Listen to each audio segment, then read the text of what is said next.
Hi, everyone. Welcome to Spill the Tea Radio, where we interview awesome singers, songwriters, and those who influence their lives. Spill the Tea Radio explores the journey, creativity, and inspiration behind the songs. My next guest has had music in her veins for years. From childhood voice lessons to the Canadian Finals Rodeo singing competition in the early 90s to performing in Rome, Italy in 2009. One of Cara's performing highlights is sharing the stage with her dad singing Country Roads by John Denver. A year after his passing, she would be invited by Rick Worrall to join Rocky Mountain High concerts with ESO at the Winspear Centre. So, let's spill the tea with Cara McLeod. Welcome, Cara. Thank you. Happy to be here, David. Cara, you've got such a lengthy resume. I couldn't fit it all into the intro, or we would have had the entire interview done in the intro. But you have a lengthy history with music, professional training. You do opera, which is the Italian side of things. So let's talk about how you got involved in music and what the inspiration was. We know that your mom's a pianist; she's a piano teacher, and you have a sister that loves music. And of course, we talked about your father in the intro. So the musical influences are there. What inspired you to become a musician? Oh my gosh. Like it's so long ago. I should have been more prepared for this question, but I think it's just it really, like you said, it's just always been in my blood. I started singing as soon as I started talking, really. And I mean, I had some music teachers along the way. Marilyn Curley was my choir teacher in elementary school. Then I took private voice lessons with Sherry Knott when I was in high school. And then I just have always kind of wanted to do it all. So then I started singing country and pop and finding people through the bargain finder, if anybody remembers that from a very long time ago. And yeah, just kind of embarking on different experiences. And then it wasn't until I moved to Fort McMurray in 1998 that I actually went to music school. I'd been out of high school for 10 years and decided to pursue singing, like to actually see what I could do with it.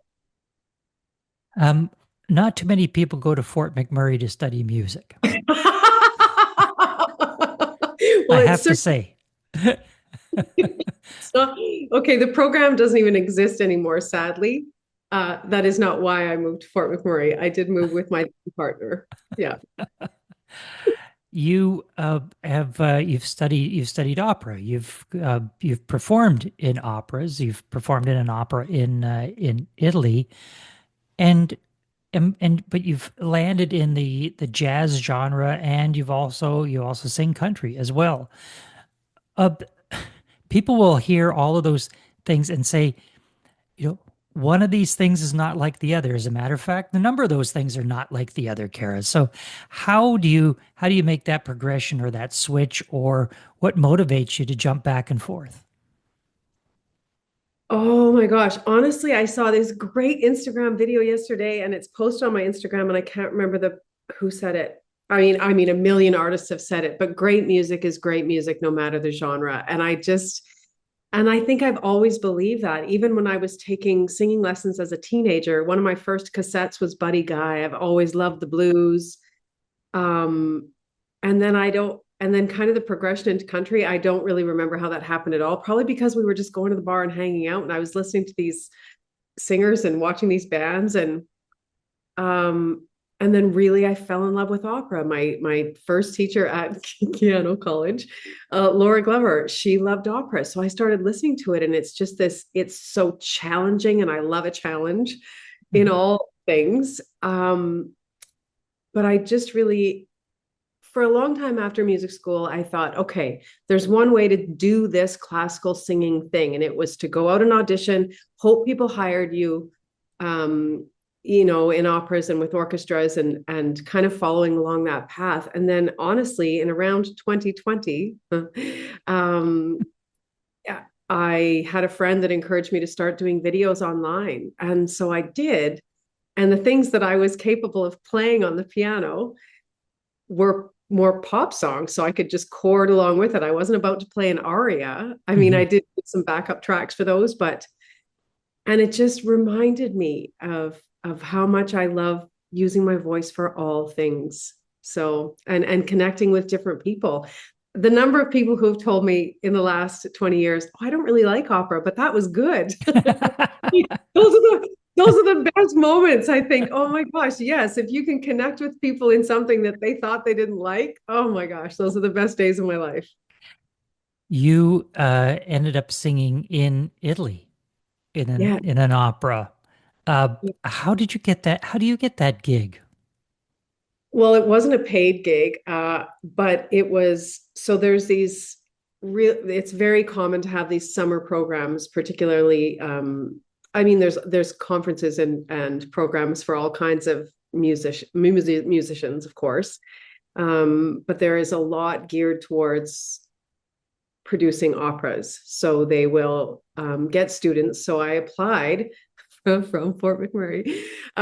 So you send in an audition tape. And it was interesting because the school that was putting on the program was out of the States. I think it was South Carolina, maybe. And so you send in an audition and they choose you or they don't. I mean, I've been rejected more times than I've been accepted, but this was such a great experience.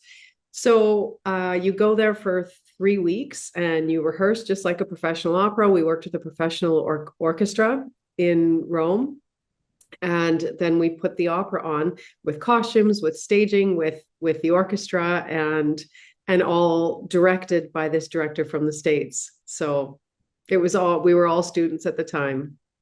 Now that has to be quite an experience, quite an honor to Yeah. go and perform an opera in really kind of the mecca of operas, opera places on the planet in Italy.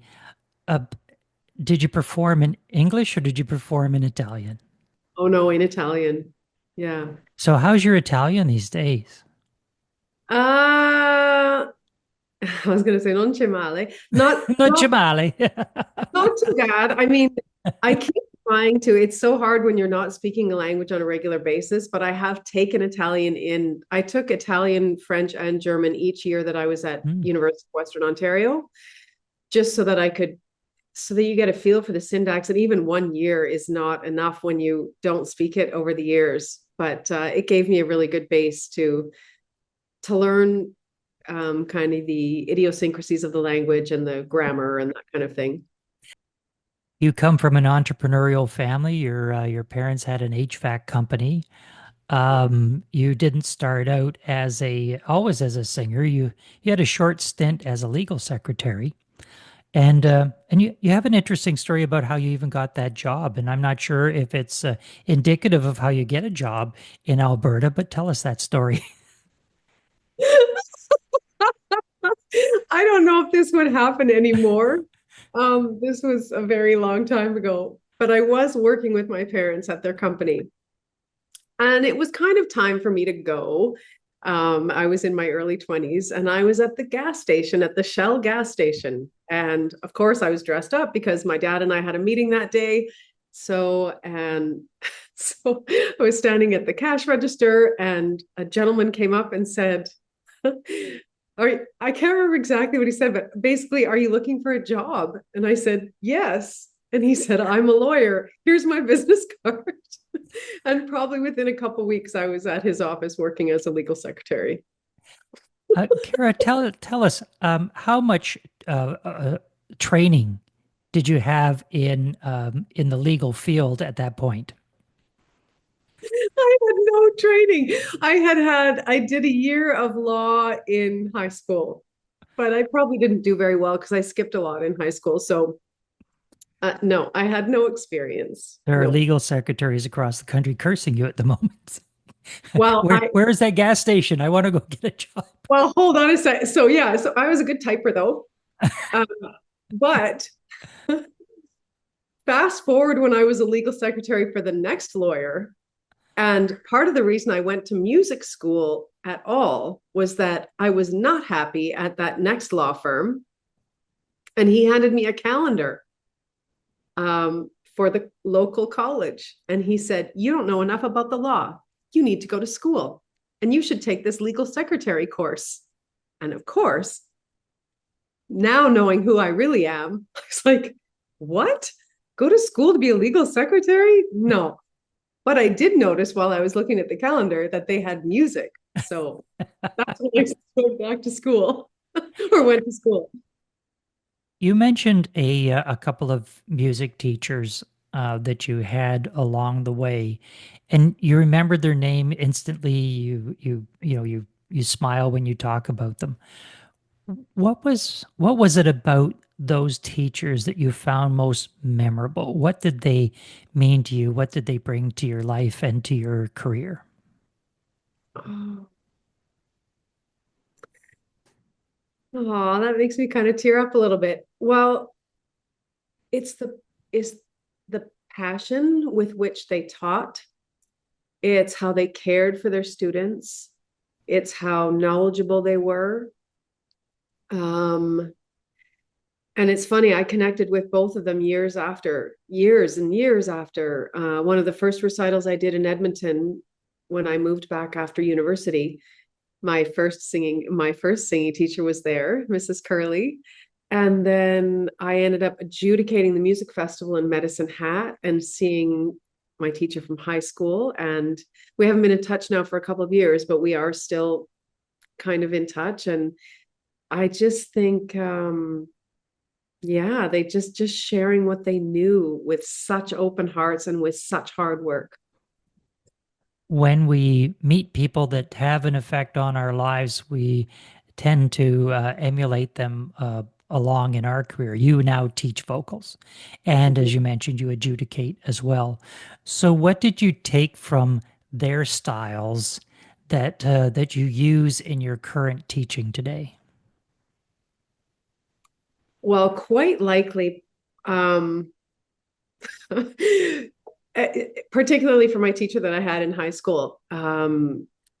When I started teaching, when I got out of university, I did have a full studio, full-ish, 15 to 20 students, probably for the whole time I lived in Port McMurray. I've been back in Edmonton now for 8 years, and I don't teach quite as much. I mostly teach adults. But when I had a full complement of younger singers in the studio, definitely I was quite strict about what they could sing. I didn't want people singing things beyond their years. I might have been a little too strict. So if you're listening to this and you used to be my student 20 years ago, I'm sorry. That's probably one thing for sure. And details, just really wanting to impart in students to really be thoughtful about how they prepared their performance and how they cared for their voice. And yeah.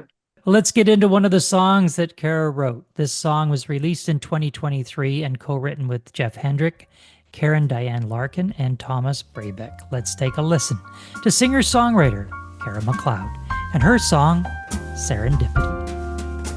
It seems you're here to show me what I need to see, yet you think that we're meant to be. Please let the end be a mystery. Do you believe in serendipity? The doubt wakes up with the rising sun. There's comfort in feeling this way. But as the light burns bright and strong, I feel the fear melting away. The world moves through me again and again, revealing what I need to see,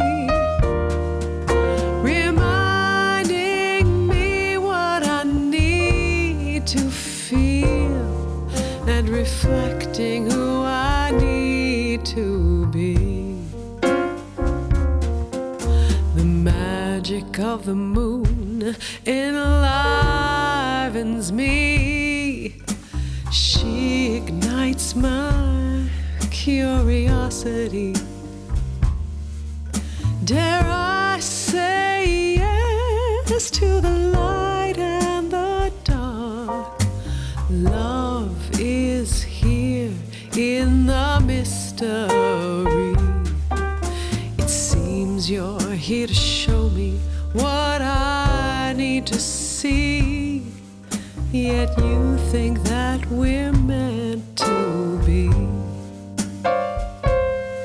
Please, let's live in the simplicity. Perhaps it's serendipity. The world moves through me again and again, revealing what I need to see, reminding me what I need to feel, and reflecting who I need to be.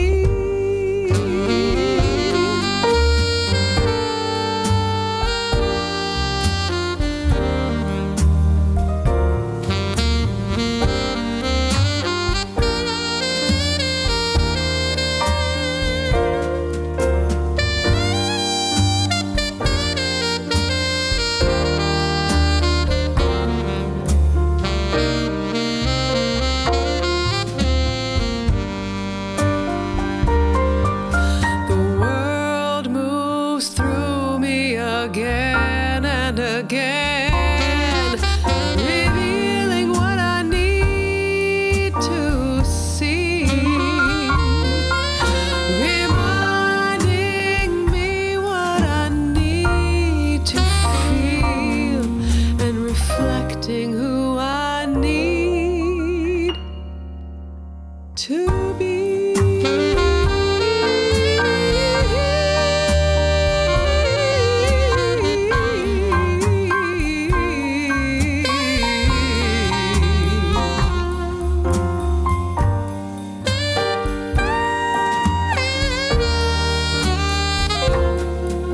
The serendipity is the mystery. That was Serendipity by Cara McLeod. Cara, tell us about that song. What is it about, and what was the inspiration to write it? Gosh, Karen Larkin, a dear friend of mine, we often have conversations about life in the universe. We don't have small talk between us at all. So it's always about the meaning of life and relationships and how people come together and how things are serendipitous. And so we just wrote a song about it one day. It probably didn't happen in one day. We probably had a couple of writing sessions. She doesn't live in the same city, so we went over Zoom and wrote the lyrics, and then ended up in the studio. Cara, how do people find out more about you and your music? What's the website? What's the socials and the streaming platforms? Cara McLeod, and that's Leanne with an I, Lianne, Cara McLeod. I am on Spotify, iTunes, oh my gosh, all the things. And YouTube, I've just been updating my YouTube lately with some videos, both operatic and from a recent show at the Yardbird Suite, which was fantastic, of jazz and blues. Right. And yes, of course, I'm on Instagram as Cara McLeod, and Facebook as well. I will say, if anybody wants a treat to see how a singer-songwriter goes completely across a number of genres, check out Cara McLeod. We have been in conversation with Cara McLeod. Cara, thanks for being with us. Thank you so much for having me.